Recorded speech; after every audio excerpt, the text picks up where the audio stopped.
एक बार की बात है। एक गांव में राजू नाम का एक चरवाहा अपने माता पिता के साथ रहता है। वैसे तो वो बहुत अच्छा लड़का था, पर उसे एक ही बुरी आदत थी, झूठ बोलने की। झूठ बोलने के साथ साथ वो बहुत लापरवाह था।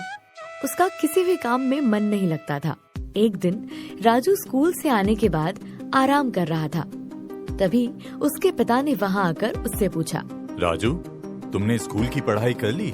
हाँ पिताजी, कर ली। ठीक है, मैं भेड़ों को चराने जा रहा हूँ। ठीक है पिताजी। राजू ने अपने पिता से झूठ बोला, क्योंकि उसने कोई पढ़ाई नहीं की थी। वाह, आखिर मेरा झूठ मेरे काम आ ही गया। राजू ऐसे ही सबसे झूठ बोलता रहता था।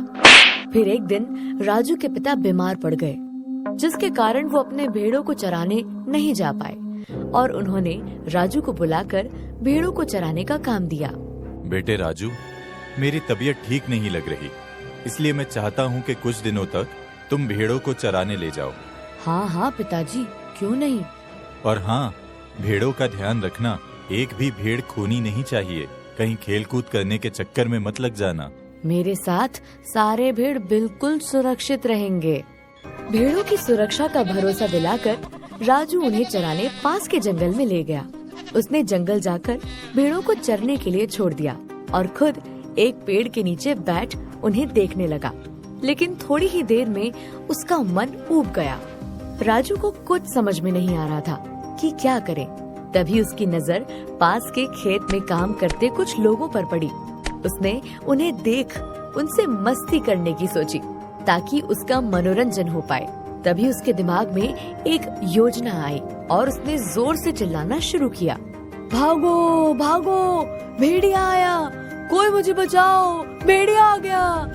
राजू की आवाज सुन खेत में काम करने वाले लोग घबरा गए और सब काम छोड़कर राजू को बचाने के लिए उसकी तरफ डंडे, फावड़ा और जो भी उन्हें मिल सका लेकर भागे। पर जब वो राजू के पास पहुँचे तो उन्होंने देखा कि वहाँ कोई भेड़िया नहीं है और राजू उन पर हंस रहा है। राजू, कहाँ है भेड़िया और तुम हंस क्यों रहे हो? अरे कोई भेड़िया नहीं है, मैं तो मजाक कर रहा था। राजू, ये भी कोई मजाक करने की बात है? हमें लगा तुम मुसीबत में हो, इसलिए हम सब काम छोड़कर तुम्हें बचाने आए और तुम झूठ बोल रहे थे। ये आदत ठीक नहीं है। हाँ हाँ, ठीक है, समझ गया। अब आगे से नहीं करूँगा। गांव वाले वहाँ से चले गए। अगले दिन फिर राजू अपने भेड़ों को लेकर जंगल में गया और उसने फिर से अपने मनोरंजन के लिए वही योजना अपनाई। ओ भागो भागो, भेड़िया आया, कोई मुझे बचाओ, भेड़िया आ गया। राजू की चीख सुनकर फिर से गांव वाले अपना अपना काम छोड़कर राजू को